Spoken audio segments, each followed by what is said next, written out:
I'm Obs with Obs Avenue, and today I wanted to answer homeschooling questions.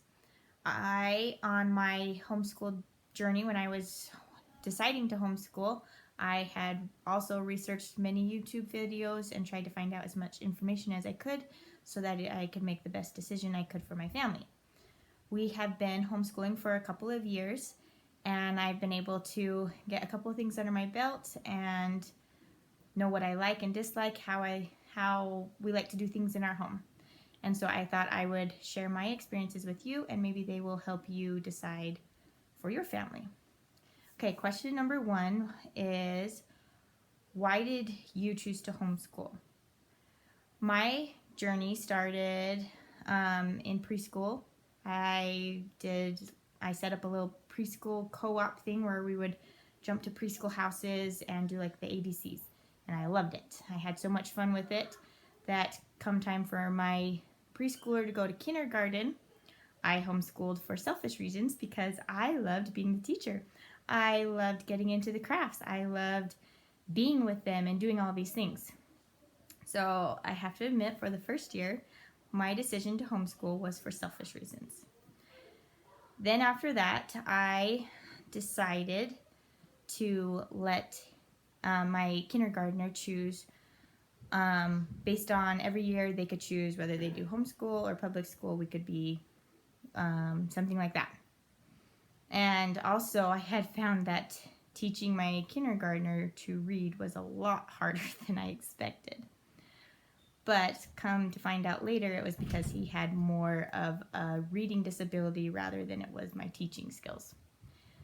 So he went to school, and we did public school until he was in 3rd grade and my second child was in 1st grade. Come December of that year, which was 2019, I had decided to look into homeschooling again because my 3rd grader had fallen behind in school. He struggled through 1st grade, 2nd grade, 3rd grade, and now come 3rd grade he was coming to the point where he was starting to get left behind. The class was starting to move on without him because of his reading hardness that he was coming to a T with. And they were pulling him out during math in order to work on these skills, and so then he was falling behind in math and reading. So I had decided in December that I wanted to start looking into homeschooling to see if it was more of a possibility and to try to boost up my confidence to see if I could look into this again. So, come the end of 2019, I had decided that I wanted to homeschool. I was just going to homeschool one of my children, and I had presented the idea to him, and then the other siblings were there at the time, and they said, hey, I want to do that too. So I thought about it, prayed about it, talked to my husband about it, and then we decided, well, we'll just keep them all home and let's see how that goes. And then come March of 2020, COVID hit. And this reinforced, yes, I think this is a good idea that I will keep them all home. But we'll finish out this school year. So we did the homeschool through the school year, and that did not go well. Those poor teachers, they did amazing being thrown into the situation that they did, trying to jump into that virtual world. But it was very stressful, and it was not what homeschool actually can be. So I got prepared that year. And so back to the initial question, why did I choose to homeschool? The first year was for selfish reasons, and then when my oldest was in 3rd grade, it was to help him get caught back up, to help him keep progressing forward and not to fall too far behind in all of the other categories as well.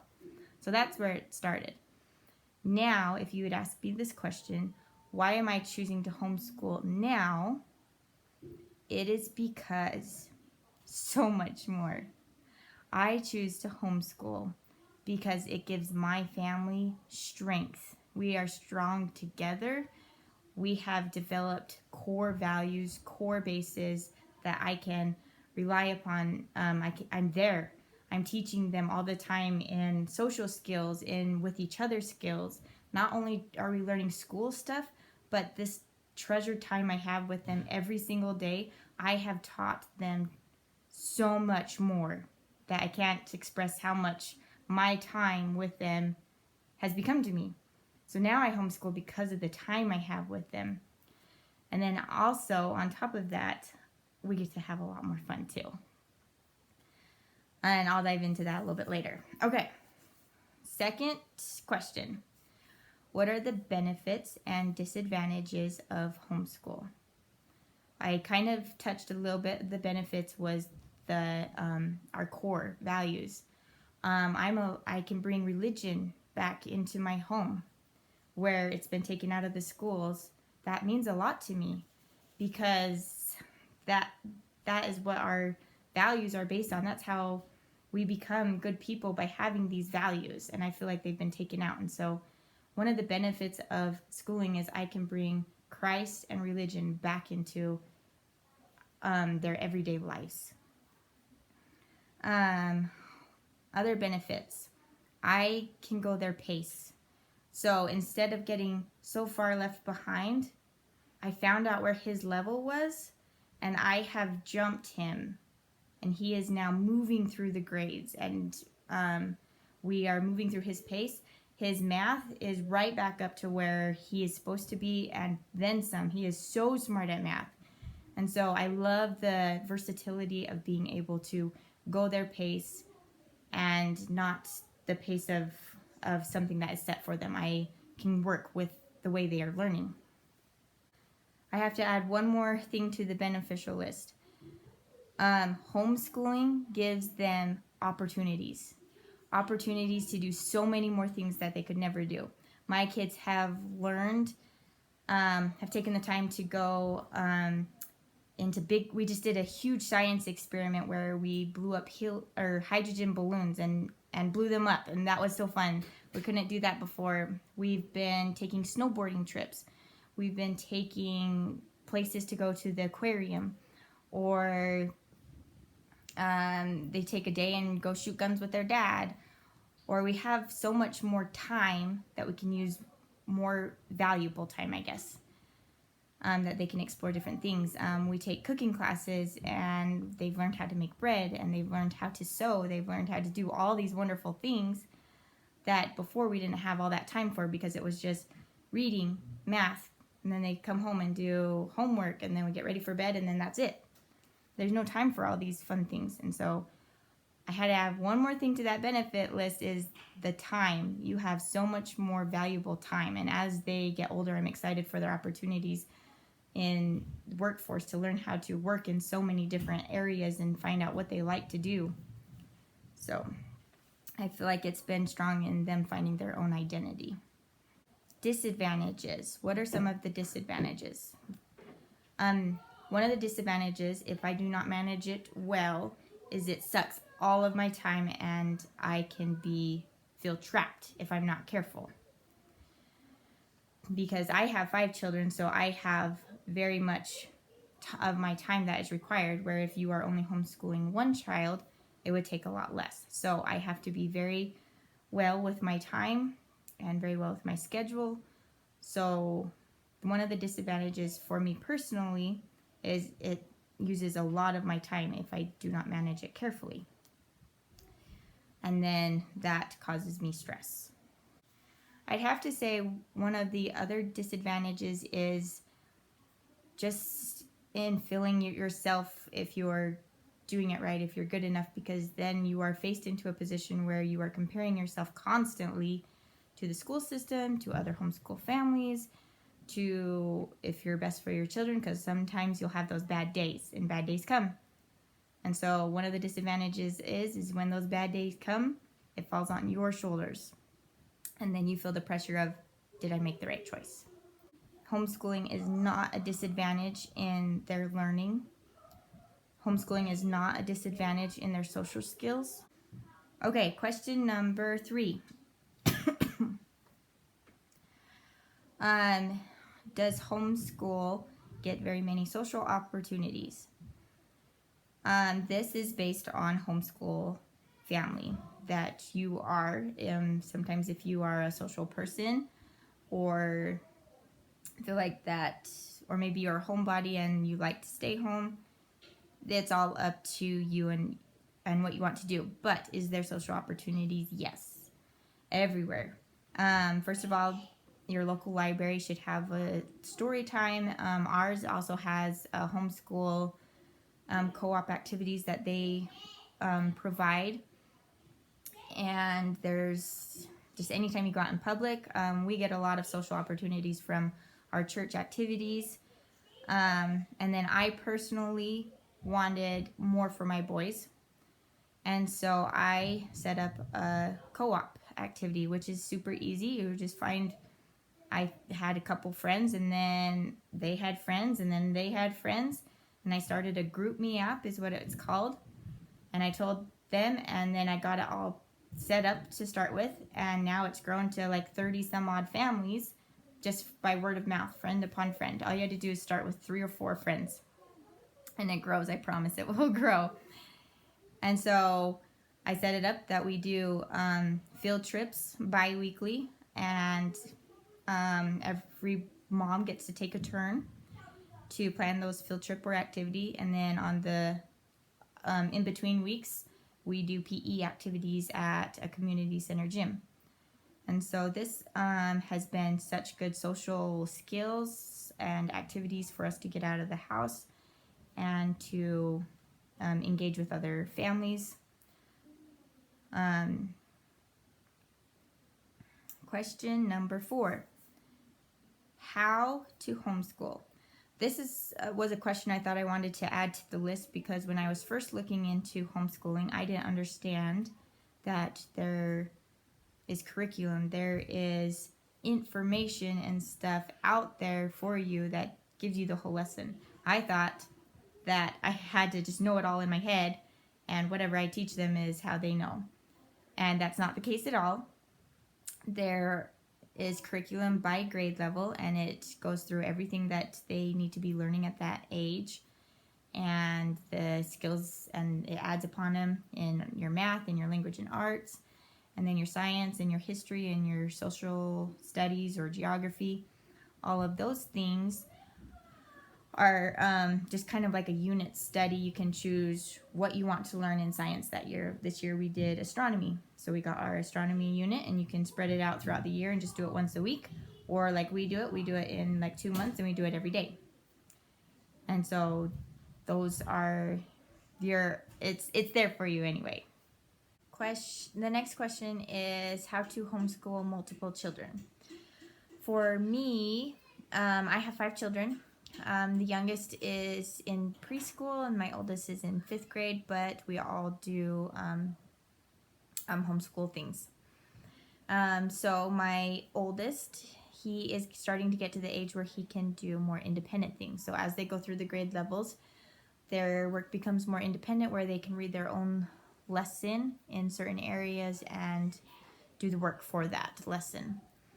And so we start with a circle group time where we're all together, where I will read a few stories. We'll work on the calendar time. We will do our languages. So right now we're studying Spanish and sign language. We do those together, and it just helps your brain learn it faster. And then we'll do little YouTube or science things like how it's made, or little facts about an animal, and just do some kind of fun little thing for the day. Or if it's around a holiday, we'll do things based on that holiday. And then after our group time, we will separate, and my oldest will stay in our schoolroom and do his independent math, where he has a math video for his curriculum, where there's a teacher that teaches math in a way that we can use in the world, and she will pull examples and tutorials and all these things from the world, and so it's pretty fun. And then he will continue and do that practice for that lesson, and then his review. While he's doing his, because his takes the longest time, I am working with the 4 other children at the table, I start with my first grader and one of my preschoolers. My preschooler will do math one day, and then he will do his letters the next day, and so his lessons are only about 5 to 10 minutes.